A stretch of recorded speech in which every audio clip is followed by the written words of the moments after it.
ऐसा निकम्मा बेटा हर किसी का होना चाहिए। एक दिल छू लेने वाली कहानी। बेटा हमारा एक्सीडेंट हो गया है। मुझे तो ज़्यादा चोट नहीं आई, लेकिन तेरी माँ की हालत गंभीर है। कुछ पैसों की ज़रूरत है और तेरी माँ को खून भी देना है। 66 साल के समरू जी ने अपने बड़े बेटे से फ़ोन पर कहा, क्योंकि उनको अपने बेटे से बहुत उम्मीद थी।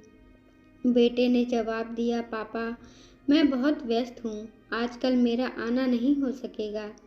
मुझे विदेश में नौकरी का पैकेज मिला है तो उसी की तैयारी कर रहा हूँ।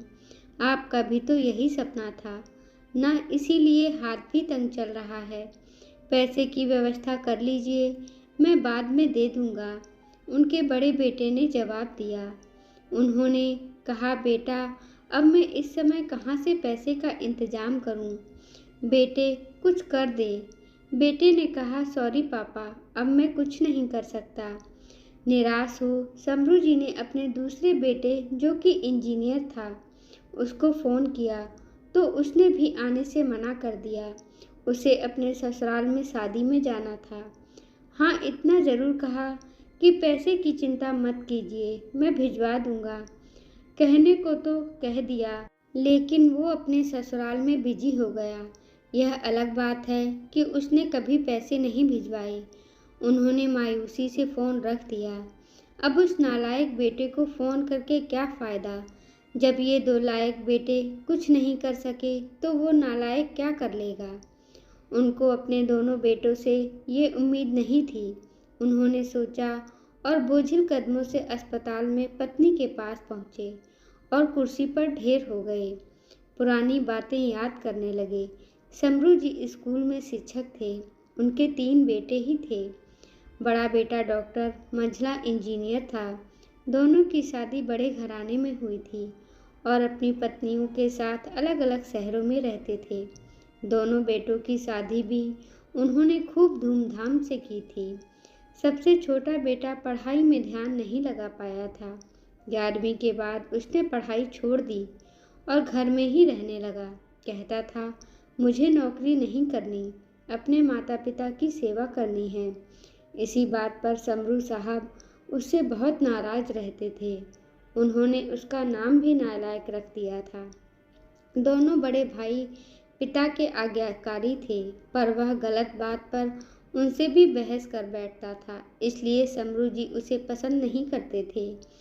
क्योंकि समरू जी का छोटा बेटा खुददार था, उसको गलत चीज़ें, गलत बात बिल्कुल पसंद नहीं थी। जब समरू जी रिटायर हुए तो जमा पूंजी कुछ भी नहीं थी। सारी बचत दोनों बच्चों की उच्च शिक्षा और उनकी शादी में खर्च हो गई थी। शहर में एक घर, थोड़ी ज़मीन और गांव में थोड़ी सी ज़मीन थी। घर का खर्च उनकी पेंशन से चल रहा था। समरू जी को जब लगा कि छोटा सुधरने वाला नहीं है, तो उन्होंने बंटवारा कर दिया और उसके हिस्से की ज़मीन उसे देकर उसे गांव ही रहने भेज दिया। हालांकि वह जाना नहीं चाहता था, पर पिता की जिद के आगे झुक गया और गांव में ही झोपड़ी बनाकर रहने लगा और वहीं खेती बाड़ी करने लगा। समरू जी सबसे अपने दोनों होनहार और लायक बेटों की बड़ाई किया करते थे। उनका सीना गर्व से चौड़ा हो जाता था, पर उस नालायक का नाम भी नहीं लेते थे। छोटे बेटे में उनको कभी कोई अच्छाई दिखी ही नहीं, या यूं कह लें उन्होंने देखनी ही नहीं चाहिए।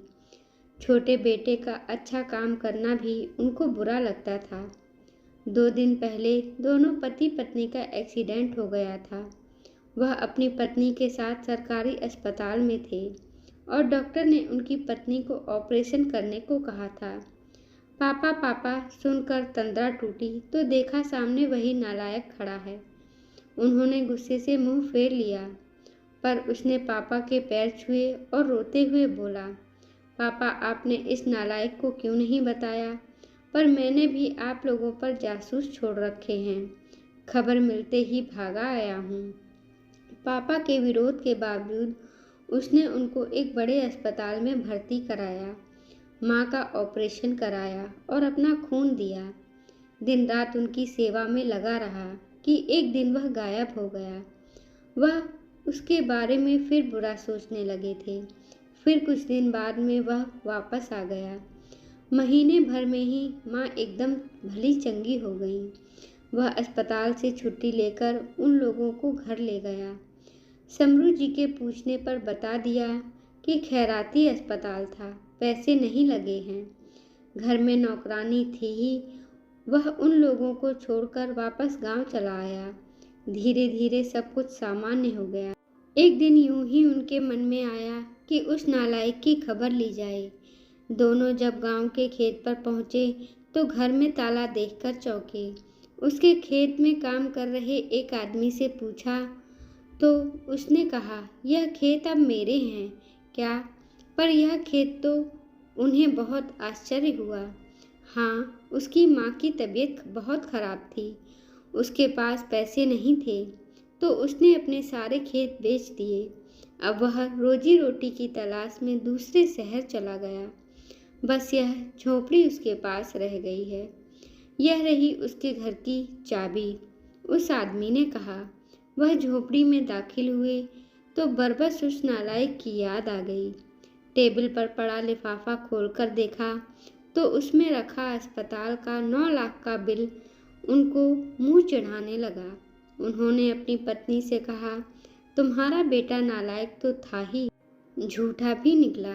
अचानक उनकी आंखों से आंसू गिरने लगे और वह जोर से चिल्लाई, तू कहाँ चला गया नालायक? अपने पापा को छोड़कर बस एक बार वापस आ जा, फिर मैं तुझे कहीं नहीं जाने दूंगा। उनकी पत्नी के आंसू भी बहे जा रहे थे और समरू जी को इंतजार था अपने नालायक बेटे को अपने गले से लगाने का। आज समरू जी को एहसास हुआ, कभी अपने बच्चों में भेदभाव नहीं करना चाहिए। हर बच्चे की रुचि अलग अलग होती है, तो जिसमें बच्चों की रुचि हो उनको वही करने दें। लायक कोई पढ़ने से नहीं बनता, बल्कि अपने दिल और दिमाग व्यवहार से लायक बनता है। माँ बाप को कभी अपने बच्चों पर अपनी सोच नहीं थोपनी चाहिए। और अक्सर देखा गया है, जिसको हम बिना काम के समझते हैं वही वक्त आने पर काम आता है। कहानी पसंद आए तो वीडियो को लाइक करें, चैनल को सब्सक्राइब करें और बेल आइकन को दबाना ना भूलें। वक्त मिले तो दोस्तों में भी शेयर करें। धन्यवाद दोस्तों।